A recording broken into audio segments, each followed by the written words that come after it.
샬롬.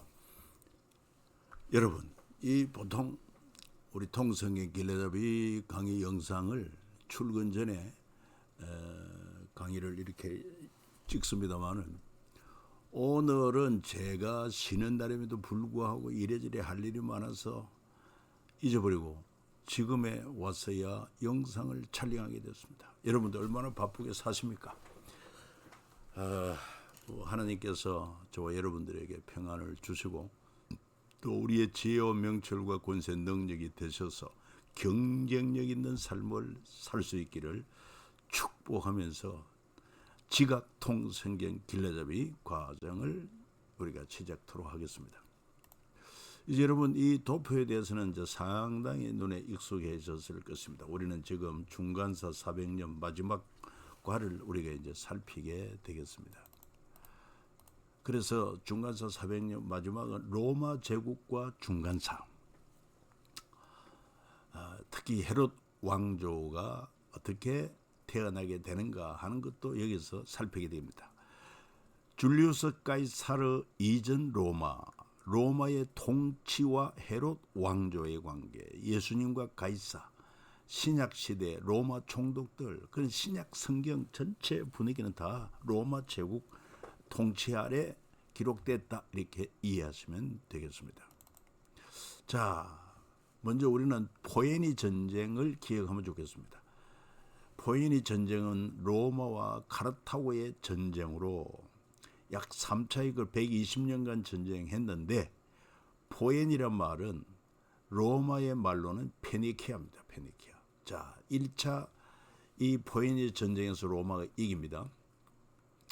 2차 카르타고의 한니발이라고 하는 아주 탁월한 장군이 1차에서 패배한 것을 설욕하려고 놀랍게도 코끼리 부대를 이끌고 침략을 해서 로마의 군대를 처음에 괴멸시킵니다만, 결국 로마 스키피오 장군에 의해서 또 카르타고가 패배하고 로마가 승리하게 되므로 카르타고는 거의 약화되었습니다. 드디어 3차 BC 146년에 로마가 대성을 함으로 막대한 부를 차지하고 지중해 모든 해상권을 장악하고 로마 대제국 건설의 기초가 된 것입니다. 그러니까 이 포에니 전쟁이 매우 중요하죠. 그래서 로마 통치는, 유대는 우리가 역사적으로 볼 때 바벨론, 페르시아, 헬라 제국이 잠시 마카비 혁명을 통해서 하스몬 왕조가 세워졌다가 다시 로마 제국의 지배를 받게 되죠. 신약 성경 전체가 로마 제국 우산 아래 있다, 이렇게 이해하면 되겠고, 카르타고에 대해서 좀 설명을 한다면은 BC 814년경 페니키아의 대표도시 국가 두로가 세운 식민지, 아프리카 북쪽 해안에 위치했고 주전 3세기 서지중해 무역으로 큰 번영을 누렸고 120년간 시칠리아 지배권 때문에 포에니 전쟁에서 로마에 패배함으로 카르타고는 멸망하고 맙니다. 여러분 보세요. 세상 제국, 바벨론 제국이 무너지고 페르시아 제국 무너지고 헬라 제국 무너지고 결국 로마가 등장하지만 로마 제국도 무너집니다. 이걸 일찍이 하나님께서 느부갓네살 왕의 큰 신상 꿈을 통해서, 왕 자신은 꿈을 잊어버렸지만은 다니엘을 통해서 그 꿈을 정확하게 알려주고 해석을 해줄 때, 정금머리는 바벨론 제국 당신입니다. 그러나 그 후에 바벨론보다 못한 은혜 나라, 그게 바로 페르시아 제국. 그 다음에는 은보다 못한 동해 나라, 바로 뭐지요? 헬라 제국. 그 다음에는 동보다 못한 철을 로마 제국. 그런데 그 공중에서 떠인 돌이 그 신상 발등을 때렸을 때 신상은 깨어져서 온데간데 없고 신상을 때린 돌만 태사무대기 이루어졌다. 세상 제국은 멸망하나 하나님께로부터 오신 예수 그리스도가 세운 나라, 하나님의 나라는 영원하다 하는 것을 보여주고 있습니다. 여러분들은 어느 나라 시민권을 가지고 있습니까? 우리는 육신적으로는 대한민국 국민이고 시민권을 가지고 있지만 우리 영적 시민권은 하늘나라 시민권을 가지고 있습니다. 바울이 그랬습니다. 우리의 시민권은 하늘에 있다. 이게 얼마나 좋은지 몰라요. 영원한 나라입니다. 다시는 뭐 분쟁, 갈등, 여러분 고통, 죽음이 없는 곳입니다. 그러니까 이 성경을 공부하면서 이런 것도 우리가 역사를 알므로 세상 역사는 이렇게 변천하고 이렇게 무너지는구나. 그런 가운데 하나님 나라는 점차 확장되고 그 나라는 영원하구나. 얼마나 든든한지 몰라요. 자, 로마 제국의 유대 통치에 대해서도 자연적으로 우리가 살펴보게 됩니다. 폼페이우스 BC 63년 유대 내부 싸움을 중지하는 명목으로 예루살렘을 침략했고, 그리고 그는 오리엔트는 동방 세계를 점령을 했다. 여러분, 우리가 지난주에 공부한 것처럼 당시 그 마카비 혁명으로 말미암아 하스몬 왕조가 세워졌고, 마지막에 와서는 그 형제들 간에도 갈등, 좀 이렇게 복잡한 내부 사정으로 다툼이 있을 때 이둠의 사람, 즉 에돔 사람 안티파트라는 아주 강교한 자가 이 폼페이우스를 찾아가서 유대 나라 사정이 이러니까 당신이 와서 이 나라를 통치하라고, 그렇게 함으로 유대를 당신에게 바칩니다 그랬잖아요. 그래가지고 로마가 그 싸움을, 유대 내부 싸움을 중지하는 명목으로 예루살렘을 침략했다. 그리고 대제국 로마가 세워집니다. 먼저 포에니 전쟁, 아까 이야기했죠. 포에니 전쟁을 통해서 아프리카를 물리쳤습니다. 갈아타고. 그 다음에 이 폼페이우스가 오리엔트 세계를, 동방 세계를 점령합니다. 그리고는 또 카이사르가 서유럽을 지배합니다. 그리고는 대제국 로마의 운영 방식을 놓고 원로원은 그는 키케로 또는 시세로를 대표로 하는 원로 의원들은 원로원 중심으로 대제국 로마를 운영해야 한다. 여기 비해서 줄리우스 카이사르는 무슨 소리냐? 황제 정치로 재정 체제가 돼야 된다. 그래서 결국은 줄리우스 카이사르가 이제 황제 재정을 하게 됩니다.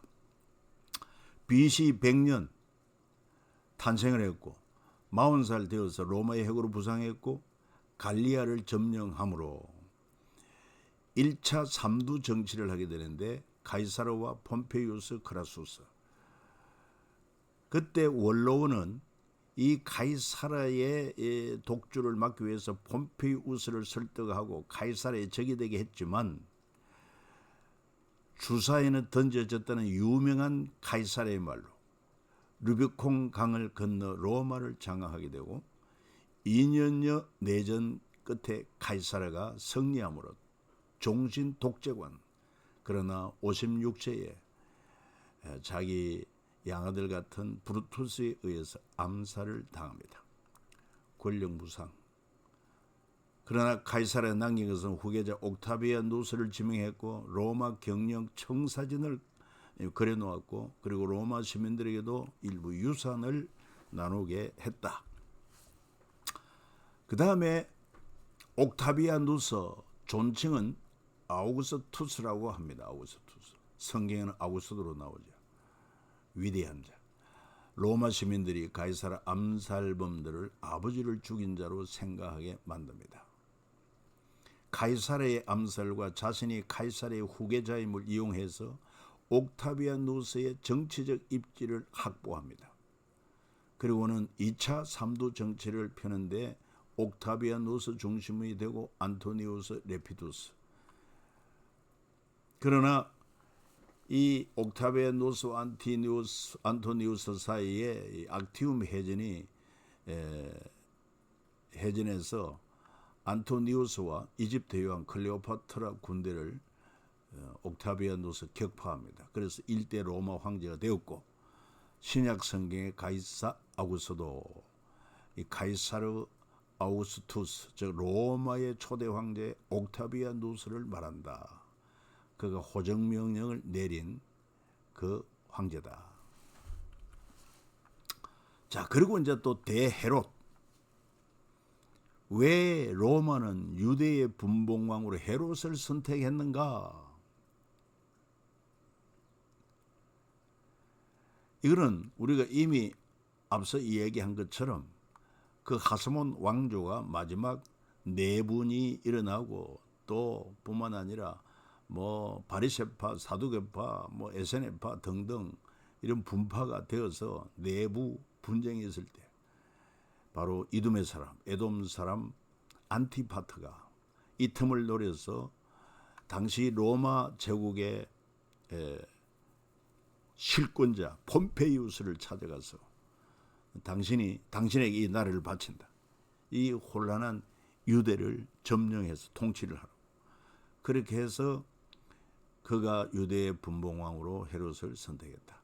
로마가 본 유대 지역은 유일신 여호와 하나님의 신앙을 가지고 헬라 제국의 헬레니즘에 저항하며 그들의 히브리 사상을 끝까지 지킨다는 것을 알았고, 로마는 식민지를 통치하는 분봉왕을 보내 정치와 군사 통치를, 종교는 대제사장에 맡겨 역할 분담을 시켰습니다.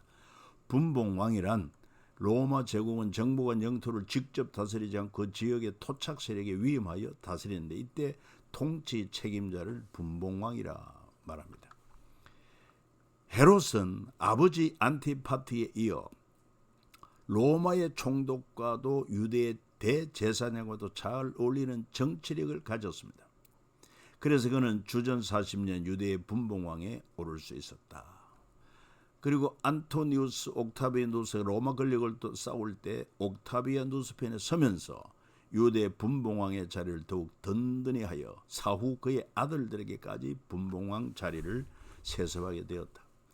그래서 안티파트의 아들 대헤롯, 그래서 헤롯 왕조의 창시자로 대헤롯이라고 부릅니다. 탁월한 로비 실력, 로마 제국으로부터 유대 지역 분봉왕으로 임명받고 로마를 위해서 그는 가이사르를 위한 도시 가이사르를 건설했습니다. 가이사르 빌리보 여러분 아시죠? 특히 유대인의 호감을 얻기 위해서는 예루살렘 성전을 재건했습니다. 원래는 스룹바벨 성전이지요. 이것을 보다 거대하게 화려하게 헤롯 성전이라고 이를 부릅니다.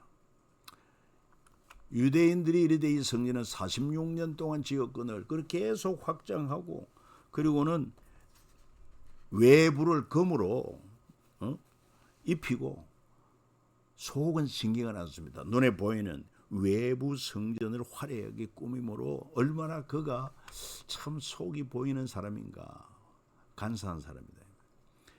메시아 탄생 소식을 동방 박사에게 듣고 누가 대헤롯이 베들레헴 지역 영아 살해 명령을 내린 왕도 대헤롯입니다. 대헤롯은 이후 세 아들에게 유대 지역을 또 나누어 통치하게 합니다.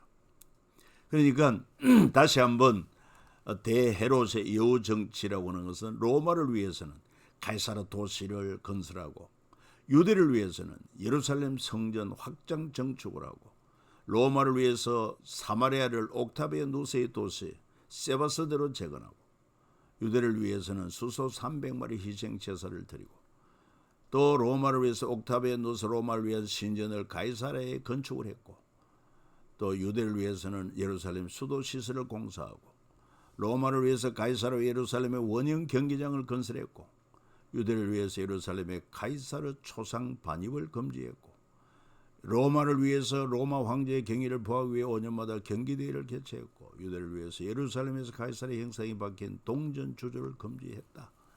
이렇게 하면서 아주 여우 정치를 했다 이 말이에요. 이쪽 붙었다 저쪽 붙었다 아주 그냥 강교한 헤롯이라고 그랬어요.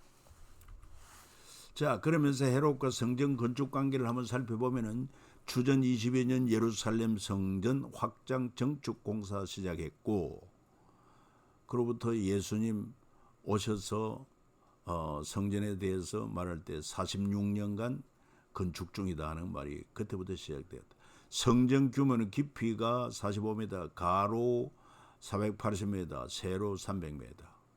높이가 45m 얻으면 대단하죠. 제사장 가문 아닌 그가 들어가지 못하는 성전 내부는 돈을 거의 쓰지 않는 대신 성전 외부는 막대한 재원을 사용 금과 은을 입히며 화려하게 공사했다.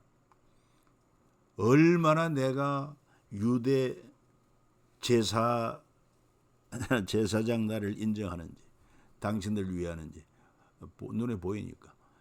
그리고 성전 수도 시설을 하면서 34개의 수조를 갖춰 많은 희생 제물의 처리를 신속하게 할 수 있고, 가장 큰 수조에는 약 900만 리터의 물을 저장, 겨울에는 빗물을 저장했다. 여름에는 실로암 샘으로부터 물을 공급받아 수많은 배수관을 통해 빗물을 처리했다. 성전 재건 때 수소 300마리를 제물로 바치고 헤롯의 친구 마르쿠스 아그리파가 소 100마리를 희생 제물로 바치며 유대인의 환심을 샀다. 약 46년 건축을 했고 AD 64년경에 완공했다고 알려지고 있습니다.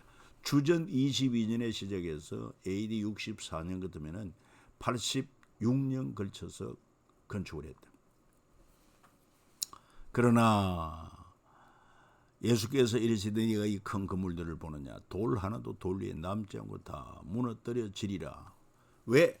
참 성전으로 오신 예수 그리스도를 인정하지 않고 사람의 손으로 지은 성전을 의지하고, 그리고 신앙은 형식화되고, 이러한 그 당시 유대 지도자들 백성들의 그 신앙과 타락 때문에 결국은 주후 70년 로마 타이투스 장군에 의해서 예수님 말씀대로 이루어지고 맙니다. 수많은 유대인들이 학살당하고 성전이 불타고 무너지고, 성전 외벽에 입힌 금을 떼가기 위해서 돌 위에 돌 하나도 남김없이 다 해체가 되었다.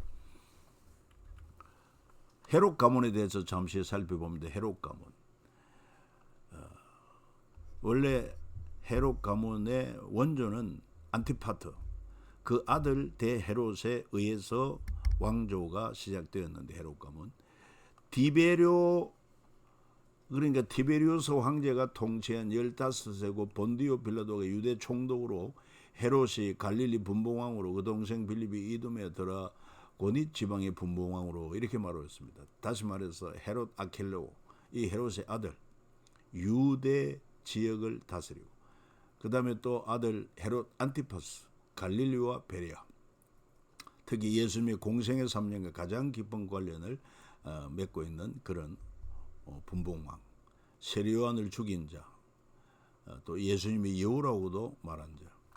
그 다음에 헤롯 빌립은 갈릴리 호수 동부와 남동부를 통치한 분봉왕. 아켈라오가 그의 아버지 헤롯을 이어 유대 임금됨을 끌어올리고 무수하더니, 그러니까 예수님께서 이집트에 돌아올 때 그 분봉왕은 헤롯 아켈라오였다.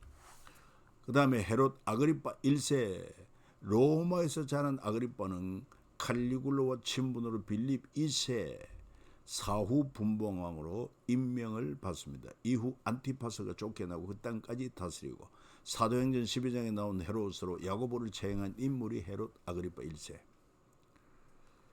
그 다음에 헤롯 아그리파 2세는 아그리파 1세의 아들로서 헤롯 가문의 마지막 왕이었고, 주 70년경 예루살렘 멸망 후 로마에 살다가 죽었다고 알려지고 있습니다.